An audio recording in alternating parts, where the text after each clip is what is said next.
Permintaan tenaga kerja merupakan sebuah hal yang sangatlah penting dalam berjalannya perekonomian. Tapi, apa itu permintaan tenaga kerja? Dan bagaimana permintaan tenaga kerja dapat mempengaruhi perekonomian? Simak video berikut. Halo Bapak, selamat siang. Perkenalkan nama saya Ahmad Fatahil Alim selaku Kepala Bagian HRD yang akan mewawancari Bapak untuk bisa masuk dalam perusahaan kami. Jadi silahkan kepada Bapak bisa menjelaskan tentang diri Bapak. Baik, terima kasih atas waktunya Bapak. Sebelumnya, perkenalkan nama saya Firdaus dari lulusan Universitas Lambung Mangkurat, program studi S1 Ekonomi Pembangunan. Sebelumnya, saya merupakan seorang fresh graduate yang sedang mencari posisi di sub bagian perencanaan dalam perusahaan ini. Ya, baik. Anda seorang fresh graduate. Nah, saya bertanya, berapa menurut Anda upah yang layak untuk dapat kami berikan? Berdasarkan informasi yang saya dapat dari laman web perusahaan, posisi ini memberikan gaji sebesar 5 juta rupiah.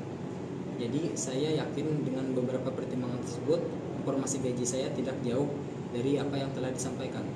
Nah, namun Bapak, saya masih dalam tahap mencari pengalaman kerja sehingga saya merasa gaji 4,2 juta rupiah itu cocok untuk saya.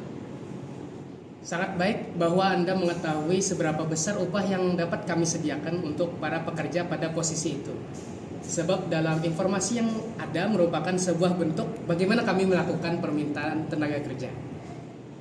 Ilustrasi di atas menggambarkan bagaimana sebuah perusahaan menjalankan aktivitas permintaan tenaga kerja. Apa itu permintaan tenaga kerja? Permintaan tenaga kerja adalah hubungan antara tingkat upah dan kuantitas tenaga kerja yang diperlukan untuk dipekerjakan. Tapi agak dirasa kurang jika kita belum tahu apa saja faktor yang menyebabkan permintaan tenaga kerja.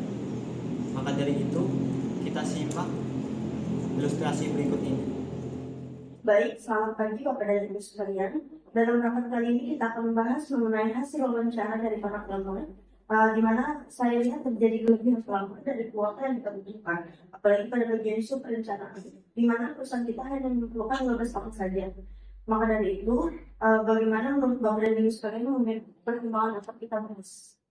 Wow, sangat mengesankan semangat pelamar kerja tahun ini, tapi kita juga perlu melihat dari seberapa besar permintaan kita terhadap mereka. Maka dari itu, menurut saya, kita perlu melihat hasil wawancara mereka dengan sesama, agar apa yang sudah kita hitung dengan tambahan pekerja ini akan menimbulkan tambahan hasil marginal. Saya setuju dengan apa yang kami katakan. Selain ini, kita perlu melihat seberapa besar upah yang mereka inginkan. Apakah sudah berada pada titik kita atau malah di atasnya. Apabila di atasnya, kita harus sistem lebih dahulu dan mencoba mencari kembali sesuai dengan permintaan kita. Tetapi kita harus memperhatikan kualitas dari semacam kerja. Dan itu semuanya sudah sangat jelas ya. Tapi di sini mungkin saya hanya akan memberikan tanggapan perihal implikasinya kepada perusahaan kita apabila nantinya sudah menerima 15 orang dari hasil wawancara ini. Memang secara jangka pendek, penambahan tenaga kerja ini adalah jawaban agar tetap meningkatkan laba. Tapi secara jangka panjang, kita harus benar-benar menyesuaikan agar law of diminishing return bisa ditekan. Apalagi perihal faktor-faktor yang mempengaruhi jumlah permintaan kita terhadap tenaga kerja sangat perlu diperhatikan. Ya, dari video yang bisa kita lihat nih, seberapa seriusnya para atasan perusahaan dalam menerima pekerja. Mereka benar-benar harus menganalisis apa sih faktor-faktor mempengaruhi permintaan tenaga kerja, seberapa banyaknya tenaga kerja yang harus diterima, dan ketiga adalah memperhatikan hal-hal yang perlu dihindari nantinya. Tapi jika ditanya mengenai faktor-faktor pengaruh dari permintaan tenaga kerja, mungkin simpel saja, yaitu ada tingkat upah yang dapat disediakan atau pertumbuhan penduduk serta tingkat angkatan kerjanya.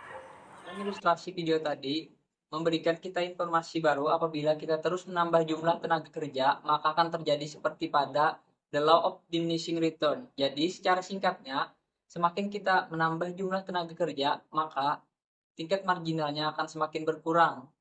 kita juga mendapatkan informasi jika permintaan yang ada dapat berubah. Hal ini dapat terjadi karena perubahan pola konsumsi masyarakat, peningkatan produktivitas karyawan, ataupun penggunaan teknologi dan metode produksi.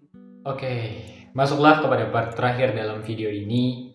Mungkin akan menjadi sebuah penekanan kita bersama mengenai pertanyaan pada awal video tadi. Jadi pada awal video tadi menanyakan apakah permintaan tenaga kerja itu akan mempengaruhi perekonomian? Jawabannya iya. Sebab dari apa yang sudah kita simak dalam video tadi, mereka menjelaskan apa itu permintaan tenaga kerja, faktor-faktor yang mempengaruhi tenaga kerja, serta bagaimana permintaan tenaga kerja dapat mempengaruhi perekonomian. Jadi secara sederhananya mengapa permintaan tenaga kerja dapat mempengaruhi perekonomian? Sebab permintaan tenaga kerja itu langsung berhubungan atau langsung bersinggungan dengan para penduduk atau masyarakat ataupun dengan perusahaan bahkan negara.